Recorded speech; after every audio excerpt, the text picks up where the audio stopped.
Hello guys! Nagbabalik na naman ang inyong pachamba-chambang kusinera, Princess Sarah! And welcome back to my channel!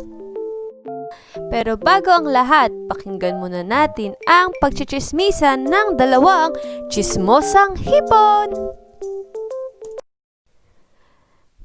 Mare! Ano yun, Mare? Meron akong joke. Ano yun? Bakit kailangan nating mag-ingat ng mga hipon? Bakit nga ba?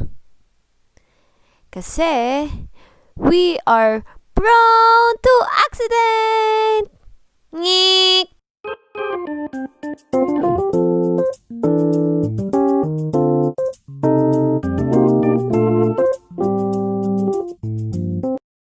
Mga kapachams! Narinig niyo ba ang pagchichismisa ng dalawang hipon?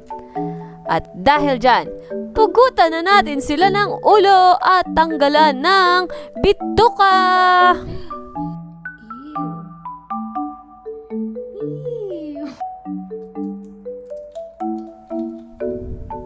Hipon ka ba? Bakit? Tapon ulo, iwan katawan eh. Joke lang!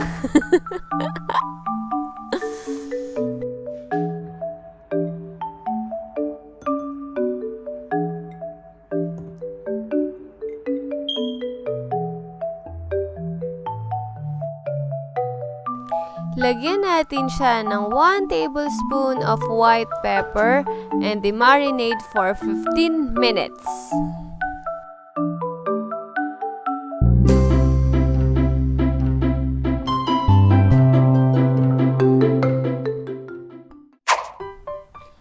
Habang nakamarinate ang ating hipon, i-prepare na natin ang iba pa nating ingredients.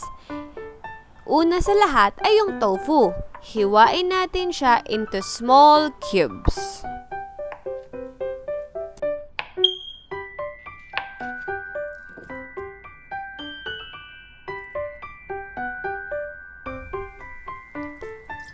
Maglagay tayo ng tubig na malamig sa ating cooking pot.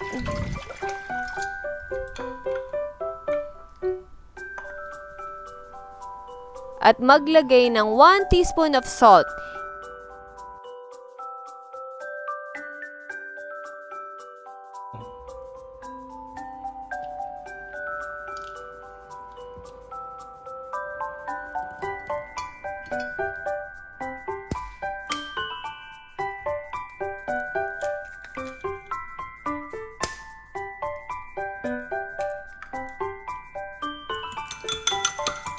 Dahan-dahan lang, Princess Sarah.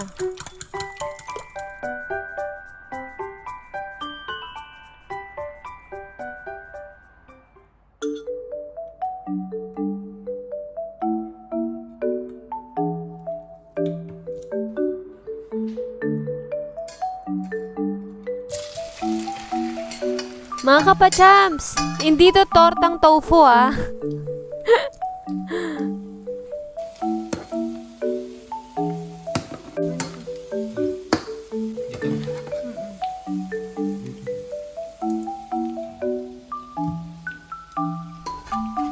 Lagyan natin sila ng tissue para mawala yung excess oil. Ngayon, i-prepare na natin yung pang-saute. Sa mga bago ko pong tagapanood dyan, sana po wag niyong kalimutang mag-like, mag-share, at mag-comment sa aking YouTube channel. Syempre, wag niyo rin kakalimutang mag-subscribe at i-click ang bell button para lagi kayong manonotify pag may bago akong video.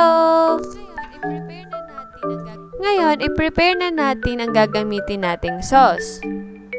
Una, mag-prepare ng 2 tablespoon of light soy sauce. Then, 1 tablespoon of dark soy sauce. Lagyan din natin siya ng 1 teaspoon of white ground pepper and cornstarch.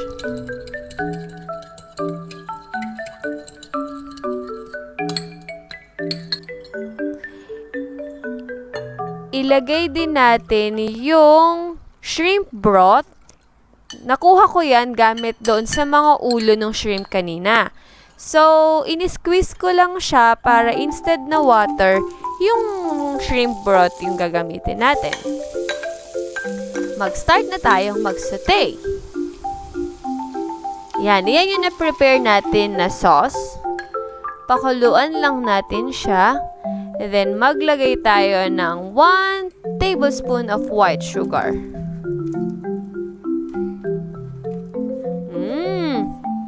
Naamoy ko na ang bango.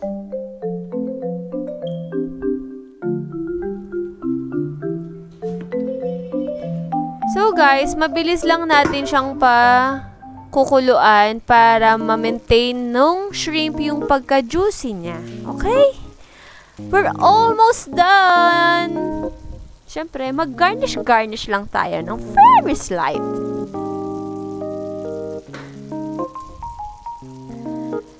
And tara na, i-prepare na natin ang ating pagkain, guys. Gutom na ako. Oh, ayaw lumabas. Bawal lumabas. Sabing pwede nang lumabas. Gutom na ako, pwede na yan. Kimchi. Oh. Tikiman time. Sarap! Isa pa!